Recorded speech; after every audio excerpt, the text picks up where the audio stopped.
siporo n'umuco mu iterambere ry'igihugu. Iki ni ikiganiro mutegurirwa na Minisiteri ya Siporo n'Umuco. Siporo ituma tugira ubuzima bwiza, igatuma dusabana ndetse bikarengaho tugahangana n'amahanga tukayatwara ibikombe. Umuco nawe niryo shingiro ry'indangagaciro twasigiwe n'abakurambere. Ese umuco ufite uruhare mu gukataza mu iterambere? Byose ni mu kiganiro Siporo n'Umuco mu iterambere mukurikira kuri radio na televiziyo y'u Rwanda. Tubahaye ikaze nshuti mudukurikira mu kiganiro Siporo n'Umuco mu iterambere. Ni ikiganiro mutegurirwa na Minisiteri ya Siporo n'Umuco. Uyu munsi turaganira ku ndangagaciro remezo z'umuco w'u Rwanda. Iyo tuvuze indangagaciro ni ihame riba itegeko mu mibereho n'imibanire y'abantu, kandi ni nazo zigomba guha ishingiro umunyarwanda ukwiye iryo zina, abakuru bakazitoza abakiri bato. Ni mu kiganiro Siporo n'Umuco mu iterambere, muri kumwe na Vincent Makaniye ukibagezaho.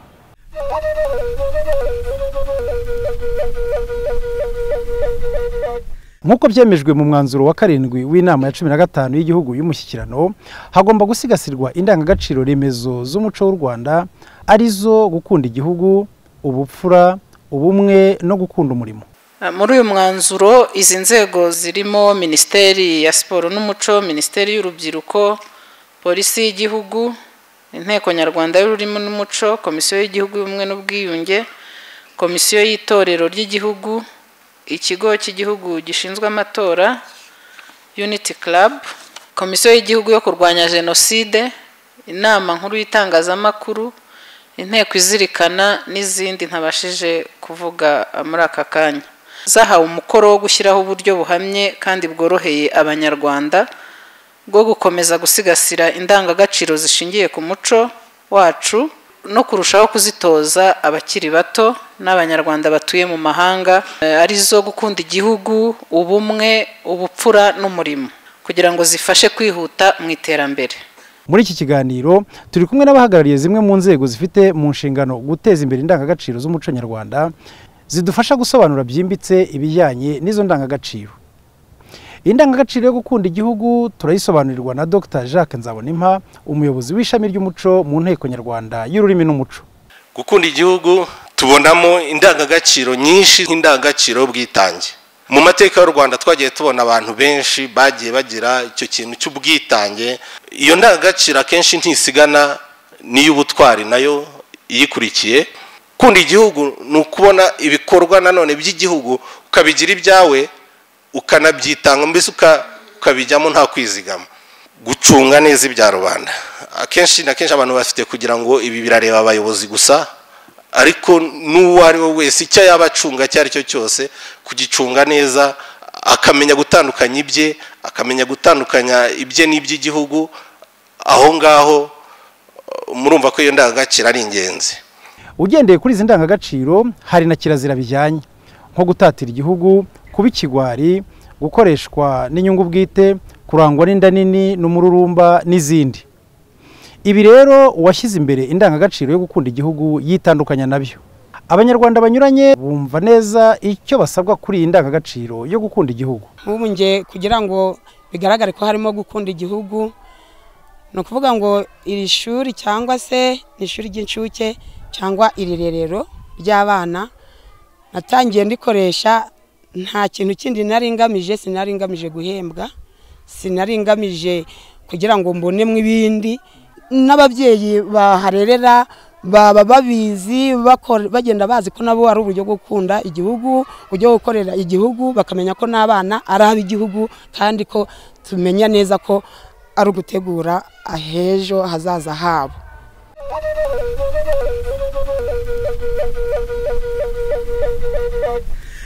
Indi ndangagaciro ni y'ubumwe. Ubumwe bw'abanyarwanda no kuva na kera bwatumye bashobora kwagura igihugu no kukirinda. Ni umusingi ukomeye cyane ku bindi bikorwa by'iterambere, kuko nk'uko bivugwa abashyize hamwe nta kibananira. Iyi ndangagaciro kandi nayo ifite izindi zishamikiyeho. Turayisobanurirwa na Rucogoza Nkurayija Edouard, umushakashatsi muri Komisiyo y'Ubumwe n'Ubwiyunge. Ni itegeko nshinga rya Repubulika y'u Rwanda, aho abanyarwanda basanze amahoro, umutekano n'ubumwe ari shingiro ry'iterambere rirambye ry'igihugu. Ikindi cya kabiri nuko tubibona no mu birango bya Repubulika, aho tubona mu birango hagarukamo gukunda igihugu, ubumwe n'umurimo. Ntaho ubumwe rero butagaragara. Zimwe rero mu ndangagaciro zishamikiye ku bumwe harimo ubwubahane. Indi ndangagaciro ishamikiye kuri iriya ndangagaciro remezo y'ubumwe ni ubwizerane. Nabyo bijyanye no gutsinda urwikekwe no kwishishanya, bikaba ishingiro y'ubufatanye no kujya inama mu bwisanzure. Kuri iyi ndangagaciro hari na kirazira bijyanye nko gutonesha, kwironda, kubogama, amacakubiri, gutsimbarara ku kibi, ingengabitekerezo ya jenoside n'ibindi. Ni ukuvuga ngo ubumwe tugomba kubusigasira, kuko ibyabaye iwacu byabaye indengakamere, ntabwo tubishaka rero. Niyo mpamvu hagomba kubaho kirazira. Ubwo rero niyo mpamvu izo ndangagaciro za kiragira tugomba kuzigenderaho, tugasigasira ubumwe bw'igihugu cyacu twese hamwe dufatanyije na leta y'ubumwe.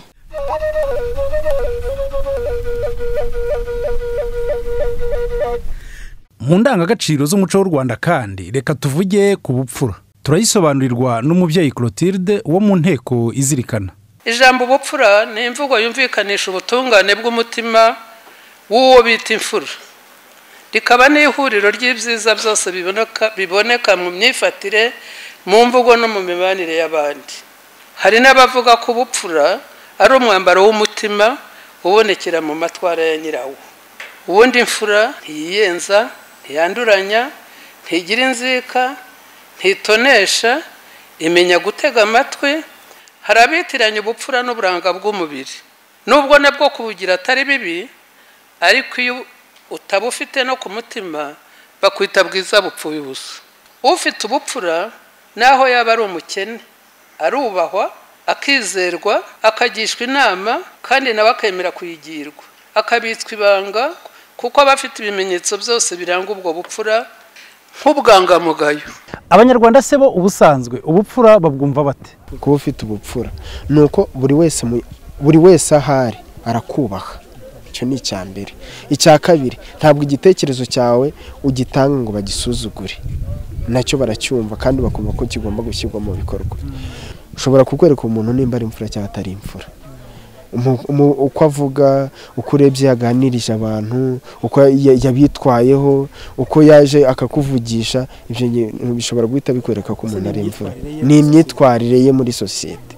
Reka kandi tuvuge kuri kirazira zijyanye n'indangagaciro y'ubupfura, nko guhemuka, kwiyandarika, kubeshya, kurya ruswa, kwikuza no kwirata, kwirarira, umururumba, ishyari n'ibindi. Umubyeyi Matilde kandi aranashimangira ko hari ibintu bijyanye n'ubupfura bw'Abanyarwanda bitagomba kwitiranywa no kubeshya. Hari imvugo Abanyarwanda bakoresha mu mihango nk'ubukwe, kwimana umugeni, ntabwo ari ikinyoma cy'ubuhemu.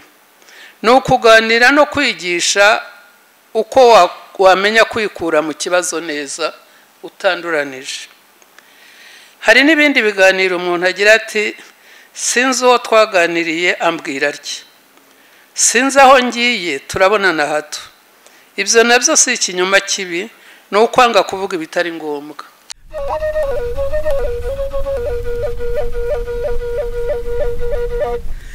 Indi ndangagaciro muziremezo z'umuco w'u Rwanda ni umurimo.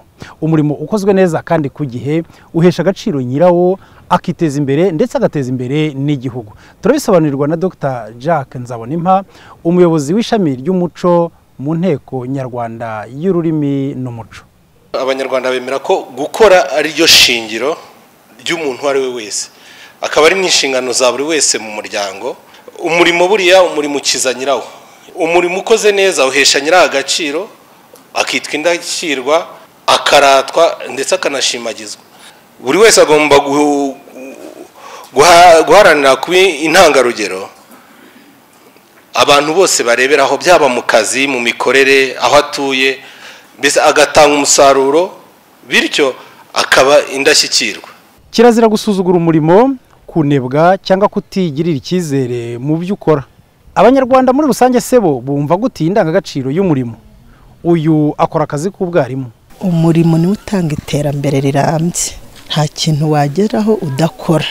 ni ngombwa ngo ukore kandi ukore umurimo wawe ukunze. Iyo uwukoze ukunze utanga umusaruro byanga bikunze. Ubwo rero niyo mpamvu natwe ubwacu twiheraho mbere yo kubishishikaza abandi, twiheraho umurimo wacu tukawukora neza, tukawitangira. Buriya haba igihe bibaye na ngombwa umwana yakubaza n'ibyo atumva, isaha yo gutaha yageze, ukagumaho ukabanza ukamusobanurira. Tukivuga ku burezi kandi tuzi ko abanyamadini basanzwe bafite amashuri bayobora atangirwamo inyigisho z'ubumenyi bunyuranye, bakagira n'abayoboke ari nabo baturage b'igihugu batoza imigirire myiza. Iyo witonze ukareba neza ugasesengura indangagaciro z'umuco nyarwanda n'indangagaciro za Isilamu cyangwa n'inyigisho za Isilamu, usanga bigenda byuzuzanya, burya ntago bitandukanye, kubera yuko nko gukunda igihugu urugero, ntago ushobora kwigisha iyobokamana udafite igihugu.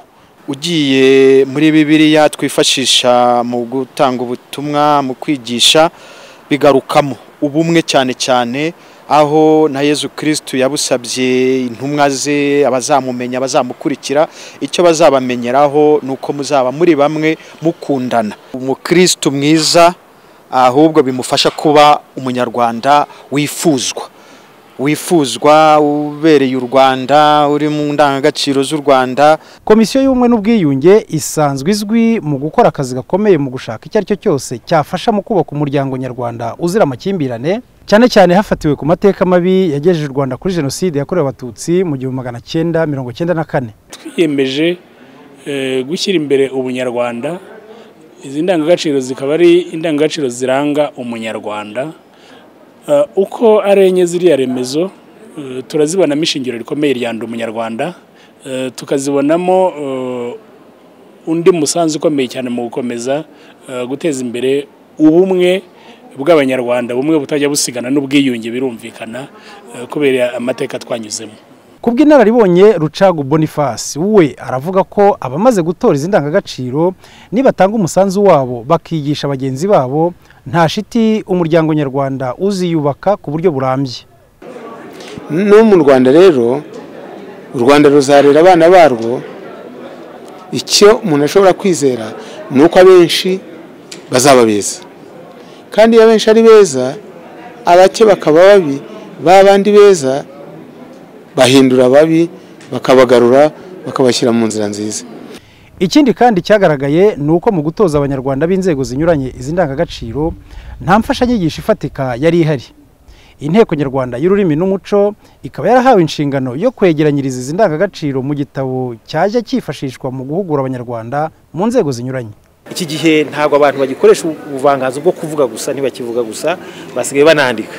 Hagombaga rero inyandiko yerekana indangagaciro remezo abantu baheraho, hari n'izindi zishamikiyeho, kugira ngo igihe bari mu mugoroba w'ababyeyi bagira igitabo bifashisha bigisha izo ndangagaciro, mu gihe bari aho bateraniye hose basenga baganira, bagira icyo baheraho mu bitaramo, noneho rero mu mashuri, kugira ngo nabo bagire igitabo nibura baheraho. Ariko hari n'igitekerezo cy'uko ibi byava mu gitabo gusa muri iki gihe, kugira ngo busakare ku bantu benshi bujya mu ikoranabuhanga, byagomba rero kubanza gushyirwa mu nyandiko.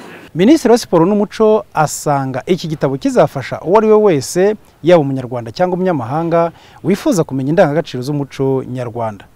Iki gitabo nuko kirahuriza hamwe ibyari byaragiye bikorwa hirya no hino, kigahuriza hamwe izo ndangagaciro nyarwanda z'umuco w'u Rwanda, kugira ngo n'abashaka kugikoresha babibonere hamwe, haba abanyarwanda haba ndetse n'abanyamahanga bashobora gushaka kumenya iby'umuco w'u Rwanda, babisange mu gitabo kimwe.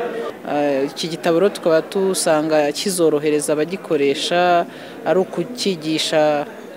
kwigisha indangagaciro mu bakiri bato mu itorero, no kuvuga ngo tuzaba dufite igitabo kimwe gishobora gukoreshwa hirya no hino.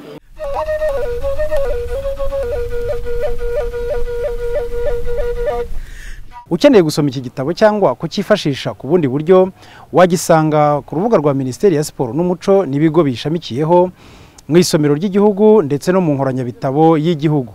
indangagaciro z'umuco w'u Rwanda zizafasha gukemura ikibazo cy'imyumvire, imyitwarire no kunoza imikorere bya buri munyarwanda, bityo abo umusemburo w'iterambere rirambye, uw'imiyoborere myiza, ubutabera, ubukungu n'imibereho myiza, maze ko abanyarwanda biheshe agaciro. Nshuti mwadukurikiye mu kiganiro siporo n'umuco mu iterambere, ikiganiro mutegurirwa na Minisiteri ya Siporo n'Umuco, tugeze ku musozo w'ikiganiro cy'uyu munsi, kikaba kibanze ku gusobanura indangagaciro remezo z'umuco w'u Rwanda zigomba gutozwa abanyarwanda b'ingeri zose, abakuru n'abato. Tubashimire rero mwebwe mwese mwadukurikiye muri iyi minota y'iki kiganiro, kandi ntidushidikanya ko tuzaba turi kumwe mu kiganiro cy'ubutaha. Byari ikiganiro siporo n'umuco mu iterambere, mukaba mwari kumwe na Vincent Makaniye wakibagezagaho.